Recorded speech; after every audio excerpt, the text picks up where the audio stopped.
Ultimate ज्ञान आपका हार्दिक स्वागत करता है। जय माता दी। दोस्तों, अमावस्या आती है महीने में एक बार, लेकिन अमावस्या के बारे में हम जितना कहें उतना कम है। हम अपने पितृदेवों को खुश करने के लिए अमावस्या का इंतज़ार करते रहते हैं और छोटे छोटे प्रयोग हम करते भी रहते हैं, जिससे कि हमारे पितृदेव सदा खुश रहें, हमारे घर में रिद्धि सिद्धि बनी रहे।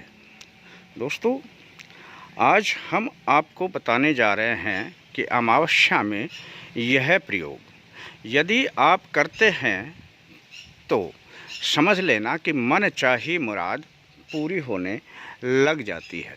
दोस्तों, क्या है ये प्रयोग और कैसे किया जाता है? एक छोटी सी कहानी के अंतर्गत एक गांव में एक गरीब ब्राह्मण और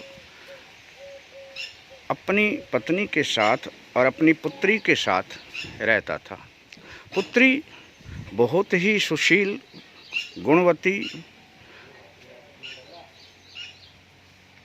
थी। अपनी पुत्री के विषय में वो अक्सर सुयोग्य वर के बारे में सोचा करते थे। एक साधु उनके घर में आते हैं और बच्ची की हस्तरेखा देख करके बताते हैं कि इनकी रेखा में तो किसी भी प्रकार का कोई वर लिखा ही नहीं है। यह सोचकर गरीब ब्राह्मण उस साधु के पैरों में गिर जाते हैं और पता करते हैं कि किस प्रकार से इनके हाथों की रेखा में वर की रेखा समाहित हो। साधु बताते हैं कि पास के ही एक गांव में एक धोबिन रहती है। यदि यह पुत्री आपकी उस धोबिन की सेवा करे और वह धोबिन प्रसन्न होकर अपनी मांग का सिंदूर इनको भर दे, तो समझ लेना कि इनकी पुत्री जो आपकी पुत्री है, इनमें भाग्य की रेखा बन जाएगी और इनको सुयोग्य वर मिलेगा। पुत्री यह बात सुन रही थी। वह अगले ही दिन से निश्चय कर लेती है और उनकी निस्वार्थ सेवा करती हैं।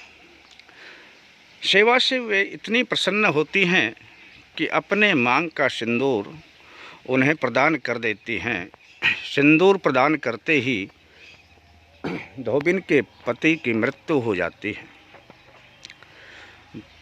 धोबिन के पति की मृत्यु होने के बाद वह समझ तो जाती है, लेकिन कर कुछ नहीं पाती।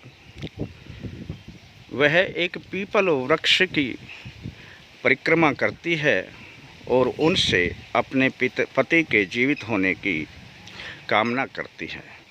उसी दिन थी अमावस्या और अमावस्या का उन्हें पूर्ण फल मिलता है और उनके पति जीवित हो जाते हैं। दोस्तों, कहानियाँ बहुत कुछ बयां करती हैं।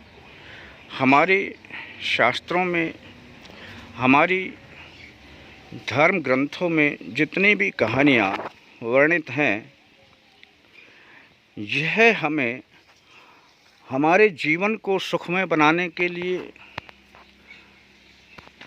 और हमारे जीवन को बदलने के लिए बहुत कुछ कर सकती हैं। कहानियों से हम प्रेरणा लेते हैं और हम छोटे छोटे प्रयोग करके अपने जीवन को बदल सकते हैं। दोस्तों, यह है पीपल का वृक्ष। पीपल के वृक्ष पर यदि अमावस्या के दिन यदि इसकी यह जो जड़ है, ये यहाँ से शुरू होती है मिट्टी में से, यहाँ पर यदि 2 सुपारी और 2 साबुत हल्दी चढ़ा करके, और यदि 7 परिक्रमा क्लॉकवाइज की जाए और अपनी प्रार्थना लगाई जाए तो जो भी मांगेंगे दोस्तों मिलने लगेगा। अमावस्या महीने में एक बार आती है तो इसका इंतज़ार किया करें, और अमावस्या के दिन यह प्रयोग आप अवश्य किया करें। अपने पीपल देव में यह अर्जी अमावस्या के दिन लगाएंगे तो मन चाहा फल प्राप्त करेंगे। दोस्तों ऐसा करें और इसका पूर्ण लाभ उठाएं। अच्छा लगता है वीडियो तो अपने यार दोस्तों को प्रेषित करें। शीघ्र ही फिर मिलते हैं नई जानकारी के साथ। तब तक के लिए जय माता दी।